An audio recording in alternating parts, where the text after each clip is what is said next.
আমি থাকতে চিন্তা করো না, বাবা বলে ওগো আমিনা। আমি থাকতে চিন্তা করো না, যিনি আছেন তোমার গর্ভেতে, সারা বিশ্বে তুলনা হবে না। যিনি আছেন তোমার গর্ভেতে, সারা বিশ্বে তুলনা হবে না। আরে বরেলির ওই আহমদ রাজা কিতাব লিখেন বোঝার বোঝা।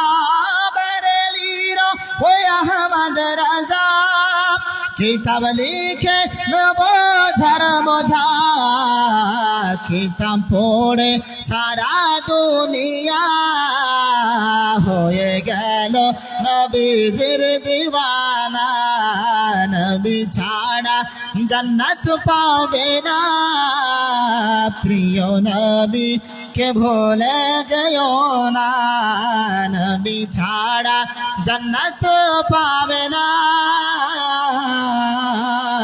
প্রিয় নবী কে ভুলে যেও না। সাল্লাল্লাহু তাআলা আলাইহি ওয়া সাল্লাম। আলহামদুলিল্লাহ, সমস্ত তারিফ ও প্রশংসা সেই মহান রব্বুল আলামিনের জন্য নিবেদিত, যিনি এক ওয়াহদাহু বিলা শারীক। যেই মহান রব্বুল আলামিন, যেই খালিক ও মালিক আমাকে আপনাকে আজকে এই পবিত্র মাহফিলের মধ্যে আসার এবং বসার তৌফিক দান করেছেন, আমরা সকলেই মিলে তার একবার শুকরিয়া আদায় করি। সকলে বলুন আলহামদুলিল্লাহি রাব্বিল আলামিন।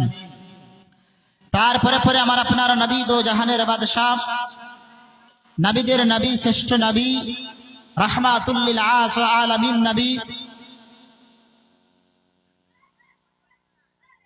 নবীদের সরদার, নবীদের শিরোমণি জনাবে আহমদ মুস্তাফা মুহাম্মদুর রাসূলুল্লাহ সাল্লাল্লাহু আলাইহি ওয়া আলিহি ওয়াসাল্লামের উপর লাখো কোটি দরুদ ও সালাম অবতীর্ণ হোক, অর্পিত হোক, বর্ষিত হোক, নাজিল হোক। আমরা সকলেই মিলে একবার বলি আল্লাহুম্মা আমিন। মুআজ্জাজ মুহতারাম সামিঈন, আপনারা সকলেই অবগত, নওয়াসায়ে রাসূল, জিগার পারায়ে ফুল, জনাবে হাসনাইন করিমাইন রাদিয়াল্লাহু তাআলা আনহুমা, তিনাদের জীবন কাহিনীর আয়োজন করা হয়েছে। আজকে তার চৈত্র রজনী, যে আল্লাহর বান্দা বান্দিরা মরে করেছেন, জান্নাতি নওজওয়ানদের সরদার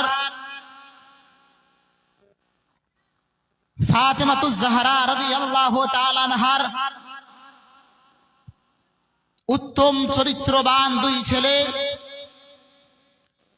তিনাদের জীবন কাহিনী শ্রবণ করব। আপনারা দেরি না করে অতি শীঘ্রই মাহফিলের মধ্যে এসে উপস্থিত হয়ে যান। বেশ কিছুক্ষণের মধ্যে আমাদের প্রধান অতিথি হয়ে উপস্থিত হয়ে যাবেন। আমি তার আগে দু চারটি কথা পবিত্র কোরআন হইতে আমি আয়াত তেলাওয়াত করলাম।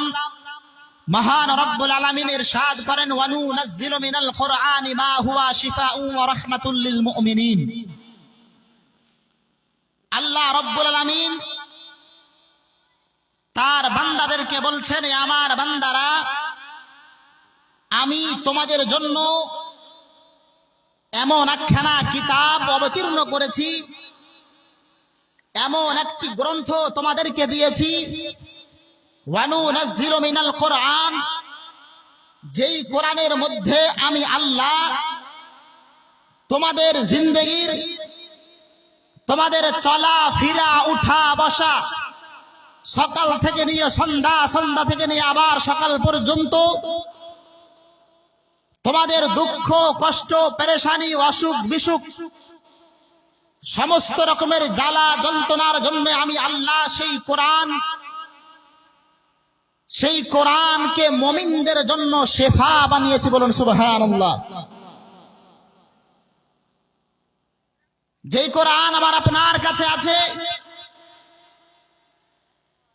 আজকে আমরা শুধু সেই কোরআনকে আমার বাবা আমার মা আমার ভাই ইন্তেকাল হয়ে গেলে তার কোরআন খানির জন্য চালিসা চাহরমের জন্য তেলাওয়াত ছাড়া আমার বাড়িতে কোরআন তো আছে, পড়নেওয়ালাও আছে, পড়তেও জানে, কিন্তু যে আমি কয়েক বছর আগে কোরআন কড়াই করে নিজের বাড়ির আলমারিতে রেখেছি,